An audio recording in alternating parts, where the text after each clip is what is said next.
भरत तिवारी के एनकाउंटर पर इन दिनों बिहार की राजनीति गरमाई हुई है। एक तरफ जहां ये मामला अब सुप्रीम कोर्ट तक पहुंच गया, तो वहीं दूसरी तरफ एनडीए के अंदर ही दो गुटों में नेता बढ़ते हुए नजर आ रहे हैं।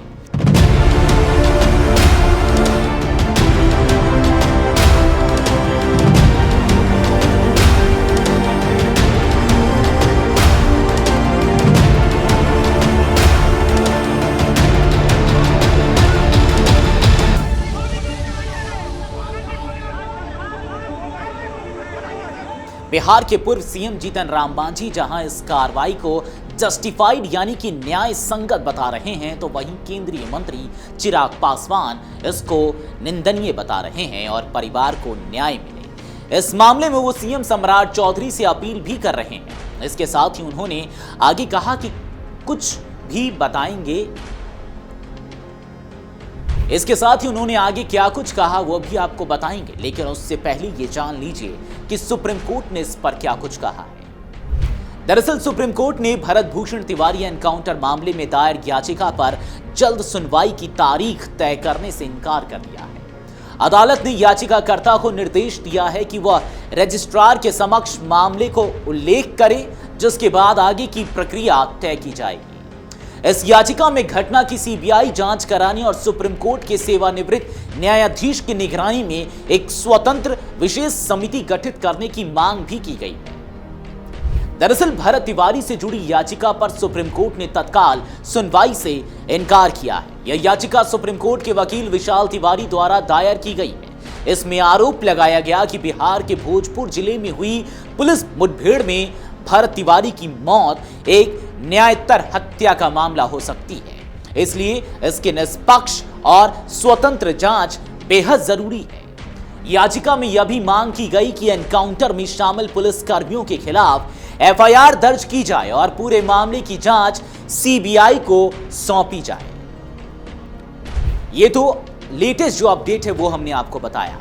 अब जान लीजिए कि भरत तिवारी के एनकाउंटर पर एनडीए नेताओं के अलग अलग सुर कैसे बदल रहे हैं। सबसे पहले आप जीतन राम मांझी को सुनिए, उसके बाद चिराग पासवान को भी सुनिए कि उन्होंने क्या कुछ कहा है। इसमें कहता है उसका परिवार की विक्षिप्त था, तो रिवॉल्वर क्यों उसके हाथ में दिया गया था, क्यों रखा गया था, रिवॉल्वर छीन लिया जाता, परिवार नहीं उसको देता।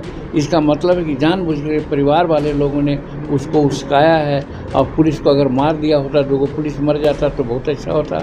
आए दिन देखा जा रहा है पुलिस पर बहुत सी आक्रमण हो रहे हैं, पिटा रहे हैं, कहीं कहीं मारे भी गए हैं, तो वो ठीक है, पुलिस मरे तो ठीक है, लेकिन जनता अगर किसी प्रकार से इनकाउंटर करे तो वो खराब है। कहने का मतलब है कि हम वहाँ के जो घटना घटी है, इनकाउंटर हुआ है, उसको हम जस्टिफाइड मानते हैं। एक बिहारी, और बिहारी ही नहीं, कोई भी व्यक्ति की हत्या की जाए, भले वो समाज के किसी भी वर्ग से आता हो, वो देश के किसी भी कोने से आता हो, कोई भी भाषा बोलने वाला हो, किसी भी जाति का हो, किसी भी धर्म का, आप नहीं बोल सकते हैं कि मर गया तो मर गया। आपको अगर उस परिवार का दर्द का एहसास नहीं है तो उस पर नमक छिड़कने का भी कोई अधिकार नहीं। मेरे सहयोगी हैं, मैं मानता हूं कि इसको एक राजनीतिक रंग भी मेरे बयान से शायद दिया जाएगा कि गठबंधन के भीतर दरार, पर आप ऐसे बयानों का समर्थन नहीं कर सकते। आज अगर मैं उनके बयान का समर्थन करूं या संरक्षण करूं तो मैं उस परिवार से कभी आंख नहीं मिला पाऊंगा, या किसी भी उस परिवार के व्यक्ति से आंख नहीं मिला पाऊंगा जिन्होंने अपने परिवार के लोगों को ऐसी हिंसा हत्या में खोने का काम किया है। मेरा भी परिवार है, कल को भगवान ना करे कि मेरे परिवार के किसी सदस्य के साथ ऐसा हो, क्या मैं उस वक्त भी यही कह दूंगा कि मर गया तो मर गया? नहीं कह सकते हैं भैया आप इस तरीके से। आपको उस परिवार की वेदना को नहीं समझना है, एक बात है, नहीं समझी, पर कम से कम जले पे नमक छिड़कने का कोई अधिकार नहीं आपको। तो आपने सुना कि उन्होंने क्या कुछ कहा है, लेकिन आपको जरा समय का पहिया घुमाते हैं और पीछे ले चलते हैं और बताते हैं कि आखिर पूरा मामला क्या है।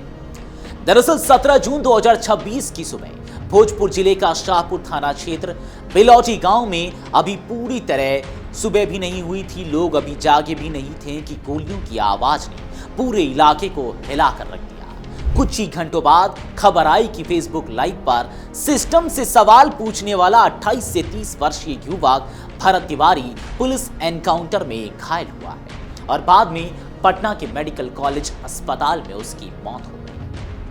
लेकिन सवाल उठता है कि आखिर भरत तिवारी कौन था।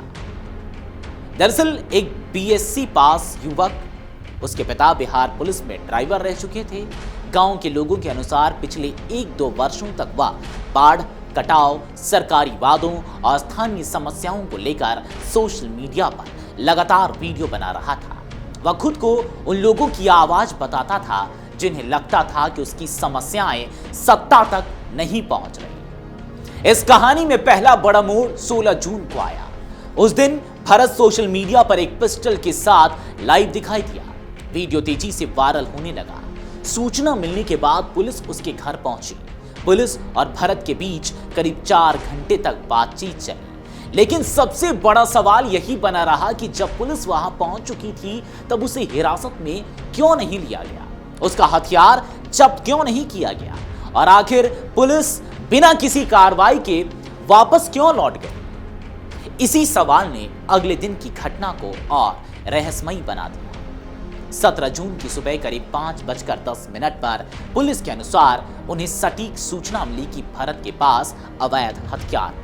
स्थानीय पुलिस और विशेष बल ने उसके घर की घेराबंदी की। पुलिस का दावा है कि जैसे ही दरवाजा खुला, भरत ने तत्कालीन थानाध्यक्ष पर पिस्टल तान दी।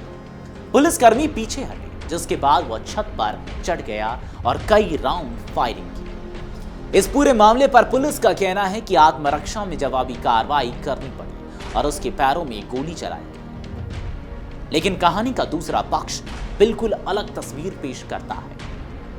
परिवार और ग्रामीणों का दावा है कि भरत ने फेसबुक लाइव के दौरान अपनी पिस्टल फेंक दी थी। वीडियो में उसे सरेंडर की बात करते हुए देखा गया। आरोप है कि लाइव बंद होने के बाद गोलियां चली और उसे कई गोलियां मारी गई। परिवार का कहना है कि वह उस समय निहत्था था और मानसिक रूप से परेशान भी था। यहीं से मामला एक सामान्य पुलिस कार्रवाई से निकलकर कथित फर्जी एनकाउंटर की बहस में बदल गया। सोशल मीडिया पर वायरल वीडियो ने इस विवाद को और गहरा कर दिया। पुलिस का कहना है कि भरत ने हथियार फेंकने के बाद फिर उसे उठाने की कोशिश की। दूसरी ओर परिवार का आरोप है कि उसने पूरी तरह से आत्मसमर्पण कर दिया था। सवाल यह भी उठने लगा कि यदि वह मानसिक रूप से अस्वस्थ था, जैसा कि पुलिस का दावा है, तो फिर उससे निपटने के लिए क्या वैकल्पिक उपाय अपनाए गए? क्या बातचीत, मनोवैज्ञानिक सहायता या गैर घातक तरीकों का इस्तेमाल संभव था? घटना के बाद भोजपुर में माहौल गर्मा गया। ग्रामीणों ने आरा बक्सर हाईवे जाम कर दिया, मोमबत्ती मार्च निकाले गए, कई जगह विरोध प्रदर्शन हुए और पुलिस को लाठी चार्ज तक करना पड़ा। प्रशासन ने भी इस मामले में तेजी दिखाई। शाहपुर थाना अध्यक्ष, एक सब इंस्पेक्टर और अन्य पुलिसकर्मियों सहित कई अधिकारियों को निलंबित कर दिया गया। हालांकि बताया गया कि यह कार्रवाई 16 जून की कथित लापरवाही को लेकर नहीं की गई है, जबकि ना कि सीधे एनकाउंटर के लिए है। इस बीच भरत के पिता काशीनाथ तिवारी और भाई चंदन तिवारी पर भी अवैध हथियार रखने और संरक्षण देने के आरोप में प्राथमिकी दर्ज की गई। स्वयं भरत पर भी अवैध हथियार रखने, पुलिस पर फायरिंग और सरकारी काम में बाधा पहुंचाने के आरोप लगाए गए। लेकिन कहानी यही नहीं रुकी। मामले में राजनीतिक रंग भी ले लिया।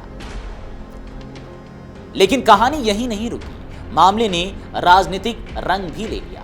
जदयू के राष्ट्रीय कार्यकारी अध्यक्ष संजय झा ने वायरल वीडियो को संदेह पैदा करने वाला बताया था और निष्पक्ष जांच की मांग की। जो वीडियो आया है, जो देखा है, निश्चित रूप से संदेह पैदा करता है सारी परिस्थिति में। राज्य सरकार ने त्वरित कार्रवाई करके 4 पुलिस वालों को निलंबित किया है, लेकिन वो काफी नहीं है। और मुझे लगता है कि निश्चित रूप से सीनियर पदाधिकारी इस केस की जांच करके और टाइम बॉन्ड, ये नहीं कि कोई भी समय लगे, टाइम बॉन्ड इसकी जांच करके जो भी ये किया है उस पर कार्रवाई होनी चाहिए। एक सेकंड, जहां तक सरकार की बात है तो इतना मैं जरूर कह सकता हूं कि सरकार जब ये कहती है कि कोई भी अपराधी हो वो बचेगा नहीं, तो वो सिर्फ अपराधी ही नहीं होता है। अगर पुलिस भी कोई अपराध करता है तो वो भी नहीं बचना चाहिए, उस पर भी कार्रवाई होनी चाहिए। पूर्व केंद्रीय मंत्री अश्विनी चौबे ने सवाल उठाया कि यदि आत्मसमर्पण हुआ था तो गोली चलाने की जरूरत क्यों पड़ी। पूर्णिया से सांसद पप्पू यादव ने भरत की तुलना भगत सिंह से करते हुए इसे व्यवस्था के खिलाफ आवाज उठाने वालों को दबाने का प्रयास बताया। क्या नीतीश कुमार 20 साल शासन नहीं चलाए थे? क्या तब गुंडा गोली नहीं चला रहा था? क्या तब पुलिस के राइफल में क्या मोबिल डाला हुआ था? सवाल है ये सारी गलतियों को छुपने के लिए सारे कुकर्म कभी जाति को गाली देते हैं, कभी जाति को टारगेट करते हैं, क्रिमिनल को टारगेट नहीं करते। बिल्कुल गलत तरीका जो इनकाउंटर हुआ है, मैं पूरा न्यायिक जांच चाहता हूँ। बीजेपी के लोगों ने भी इसका विरोध किया। सर, मंत्री ने तो कह दिया मेरी सरकार ने गलत किया है, तिवारी जी ने तो कह दिया, जब अपने पर पड़े तो बोल दिया, और इनकाउंटर हुआ तो कोई नहीं बोला। काहे जाति के आधार पर ही आप बोलेंगे? गलत तो गलत है, चाहे किसी भी कास्ट और क्रीड के साथ हो। तिवारी जी ने बोला है सरकार को 1 मिनट में इस्तीफा दे देना चाहिए, नहीं रहना चाहिए। झारखंड मुक्ति मोर्चा ने भी बिहार सरकार को घेरते हुए निष्पक्ष जांच की मांग की। आज भरत भूषण तिवारी की मौत सिर्फ एक एनकाउंटर का मामला नहीं रह गई है। यह कहानी कई सवाल छोड़ गई है कि क्या वह एक हथियारबंद हमलावर था या व्यवस्था से निराश एक युवा। क्या पुलिस ने आत्मरक्षा में कार्रवाई की या कहीं कोई गंभीर चूक हुई? क्या वायरल वीडियो पूरी सच्चाई दिखाता है या कहानी का कोई हिस्सा अभी भी पर्दे के पीछे है? अगर आप ये वीडियो YouTube पर देख रहे हैं तो हमारे चैनल को सब्सक्राइब कर बेल आइकन दबाएं और Facebook पर देख रहे हैं तो हमारे पेज को लाइक करें।